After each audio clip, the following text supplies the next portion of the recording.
Hello there, right here, and I have a problem. I want to just AFK and have Enderman come and give me all their XP. But there's a problem, Endermen just dying don't give XP. I have to actually kill these guys in order to get these shiny orbs. I want to AFK and clicking is not AFKing. I could write some code to do this clicking for me, but then again I could just program it to play the whole entire game by itself. But then there would be no reason for me to even play this game. No, what I need is to design a redstone contraption which allows me to AFK and get Enderman XP.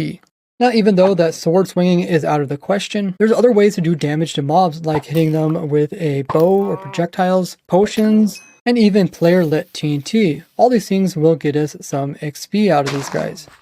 We all know that Blaze and Enderman take damage from water, so throwing a splash water bottle onto Blaze and Enderman should be able to damage them, except it only damages the Blaze and not the Enderman. But then again, Endermen don't take damage from pretty much any type of projectile, even when they are securely in place. If only I could convince the people that make the game of Minecraft to change it so that splash water bottles damage Endermen. So I went onto the Minecraft bug tracker website and wrote up a bug report. So with the report written up, all I had to do is wait and hope that they would change this. So while I waited, I designed this amazing AFK Blaze XP farm using splash water bottles, and also designed hundreds of automatic farms to obtain every item in the game of Minecraft. But despite designing many insane automatic machines, the Enderman water bottle report was still not fixed. That is until just recently, after waiting for almost 2 whole years, it has finally been fixed. Okay, time to give this thing a try. Let's go ahead. Oh my goodness, it works. That's amazing.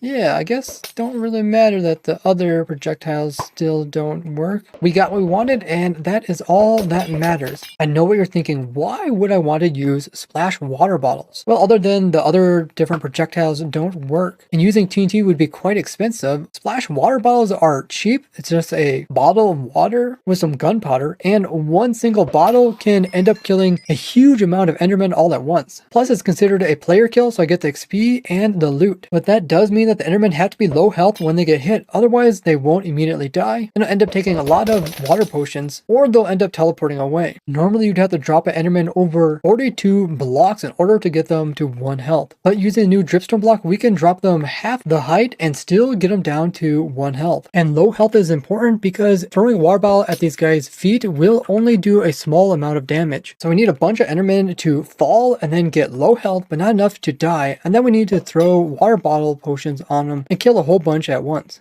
But the Endermen teleporting about when they take damage is a problem. But Endermen can only teleport up to 32 blocks away. So if we build away from the main end island, we should be fine. And if we're over 128 blocks away from the main end island, we can guarantee that the Endermen won't spawn there, but instead will spawn on our platform right over here. So underneath of our 23 by 23 platform, I placed in 21 blocks downwards to make this tube for the Enderman to fall into. And I placed a soul sand underneath that with our dripstone, so the drop chutes will end up just 1 block above the very bottom of the world. This way we get the fastest Enderman spawns in the game. So when our Endermen fall, they will have exactly 1 health just like we need them. Now we just need to trick all the Endermen to hop down this hole here, and we can do this by using their most disliked parasite, and this is the Endermite, which they will easily kill on sight. So if we just put this Enderman up out of sight so they can't reach them, and in the center so it will attract all the Endermen from all around, we should have the perfect coaxing method to get these guys into the hole. Currently only a small percentage of you guys are subscribed, so if you guys could take this time to double check, and hopefully we can get this up to 50%. And while I at it, leave a like on the video. With pearls we can get one to spawn in, giving him a name tag and pushing a minecart into him.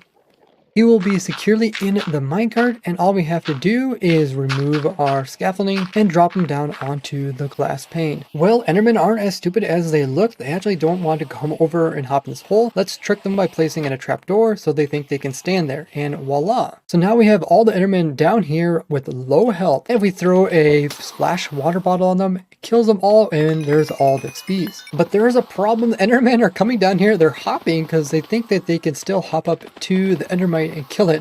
So every time they hop up and down, they do more damage when they're on top of the dripstone, which is not good for us. But we can fix this just by switching out that block for a solid block so I don't think they can hop up there. Now, when they fall down, they will be mad at the Endermite, but they won't constantly hop down here. But now we have a different problem. There's so many Endermen in one spot, they're taking entity cramming, and they are dying if there's more than 24 of these guys in this area. So I put in 3 more openings around the Endermite. So now if we go down here, the guys are split into 4 different batches, and it's unlikely that any single batch will have over 24, as the total number of Endermen that can end up down here is around 70. So that's about 18 per killing chamber down here. Now if we just splash these guys, they will all die.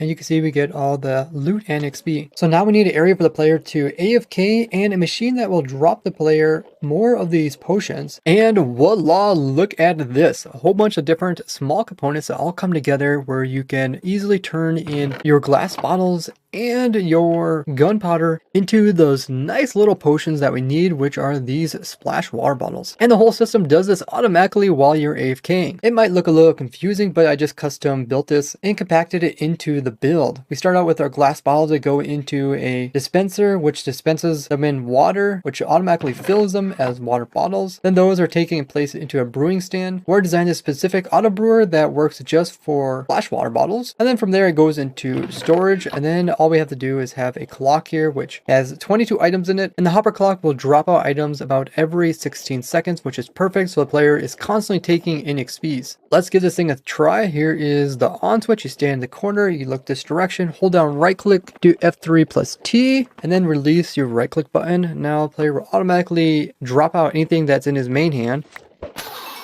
And wow, just like that, I killed all those Endermen, around 70 of them.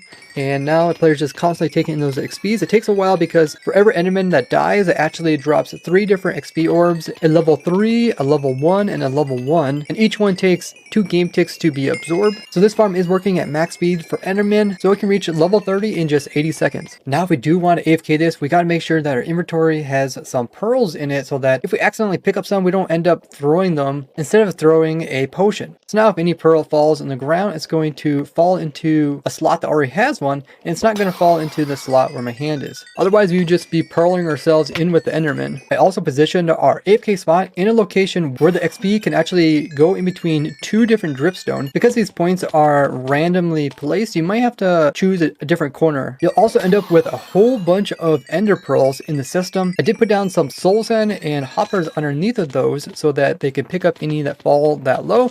And I made a dispensing system using an observer clock just to throw the extra pearls into the void. But you could also decide to collect them. So just bringing over a stack of glass bottles, which you can get from like your witch farm, raid farm, or sand farm, and bringing over only 3 stacks of gunpowder, which you can get from witch farm, raid farm, creeper farm, or ghast. I'm able to AFK this farm for about 20 minutes, which is amazing for the end dimension here. But if you want to use a sword, you can still do that. If you just knock out this block right here, the Enderman will move into the center. Then you can just whack the center Enderman to get all the other Endermen nearby. If you'd like to see how I designed a farm for every item in the game of Minecraft, check out this playlist here. And if you'd like to see crazy tricks and tips I discovered during the process of designing all these weird farms, check out this playlist over here. Don't forget to like the video and subscribe for more crazy inventions. I'd like to thank all you guys for watching, and I will see you guys next one. Bye bye!